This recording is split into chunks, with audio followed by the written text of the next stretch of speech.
പൊട്ടിക്കരഞ്ഞ് ആകെ വിഷമത്തിലാണ് അർജുൻ ഒട്ടും പ്രതീക്ഷിക്കാത്ത തിരിച്ചടികളാണ് അർജുനെതിരെ വന്നുകൊണ്ടിരിക്കുന്നത്. അർജുൻ ഒട്ടും ഇങ്ങനെ കരുതിയില്ല. ഒരു ഫ്രണ്ട്ഷിപ്പിന്റെ ബേസിസിൽ അവിടെ ചെയ്ത ഒരു കാര്യം, ഗെയിം ഒന്ന് ട്വിസ്റ്റ് ചെയ്യാനായിട്ട് നോക്കിയതാണ്. രണ്ട് ഗ്രൂപ്പിനെയും ഒരുമിച്ച് നിർത്താൻ വേണ്ടിയും അതുപോലെ തന്നെ ഇവരുടെ ഗ്രൂപ്പ് സ്പ്ലിറ്റ് ചെയ്യാതിരിക്കാനും വേണ്ടിയും അർജുൻ കളിച്ച ഒരു കളി.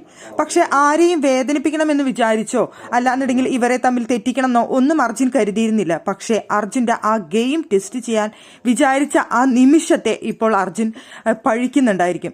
എന്തായാലും ആ ഒരു സംഭവം മൂലം ഇപ്പോൾ വീടിനുള്ളിൽ ഉണ്ടായിരിക്കുന്നത് മൊത്തത്തിൽ പ്രശ്നങ്ങളാണ്.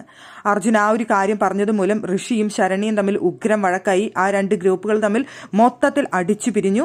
ഇന്നിപ്പോൾ ജയിൽ നോമിനേഷന്റെ സമയത്ത് ഋഷി പറയുന്നുണ്ടായിരുന്നു ചെരിപ്പൂരി അടിക്കും അർജുനെ എന്ന് പറയുന്നുണ്ടായിരുന്നു. പക്ഷേ ഋഷി അവിടെ ഉദ്ദേശിച്ചത് ഇനി ഫ്രണ്ട്ഷിപ്പിന്റെ പേരിൽ ഇങ്ങനെ വല്ല കാര്യങ്ങൾ പറയാൻ വന്നു കഴിഞ്ഞാൽ ചെരിപ്പൂരി ഞാൻ എന്നെ തന്നെ അടിക്കുന്നതാണ് ഋഷി പറഞ്ഞത് എന്നാണ് ഋഷി പറയുന്നത്.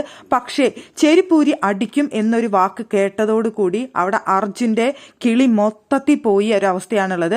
അർജുനെ പിന്നെ ഇനി എന്ത് ചെയ്യണം, എന്ത് പറയണം, എന്താണ് ഒരിക്കലും ഋഷിയിൽ നിന്ന് അർജുൻ അങ്ങനെ പ്രതീക്ഷിക്കുന്നില്ല.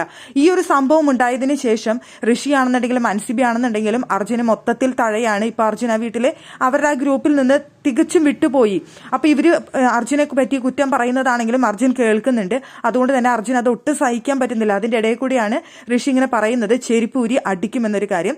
അത് കേട്ടുകൊണ്ട് അവിടെ മൊത്തത്തിൽ കിളിപ്പോയ അവസ്ഥയിലായിരുന്നു അർജുൻ അവിടെ ഇരുന്നിരുന്നത്. അതിനുശേഷം ബാത്റൂമിന്റെ അവിടെ പോയി കരഞ്ഞ് അവിടെ ഇരിക്കുകയായിരുന്നു. പിന്നീട് ഋഷിയുടെ അടുത്ത് വന്ന് സംസാരിക്കുന്നുണ്ട്. സംസാരിക്കുമ്പോഴും ഋഷി പറയുന്നുണ്ട് നിന്നെയല്ല ഞാൻ എന്നെയാണ് ചെരിപ്പൂരി അടിക്കുമെന്ന് പറഞ്ഞത് എന്ന് പറയുന്നുണ്ട്.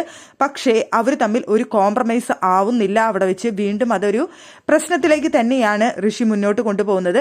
ഋഷി പറയുന്നതിനനുസരിച്ച് അർജുൻ മറുപടി തരുന്നില്ല എന്നുള്ളതാണ് ഋഷിയുടെ ഒരു പ്രശ്നമായിട്ട് വരുന്നത്. എന്തായാലും അവിടെ ആ ഒരു ഫ്രണ്ട്ഷിപ്പ് കോംബോ ഇവിടെ വെച്ച് ക്ലോസ് ചെയ്തിരിക്കുകയാണ് ആ ചാപ്റ്റർ.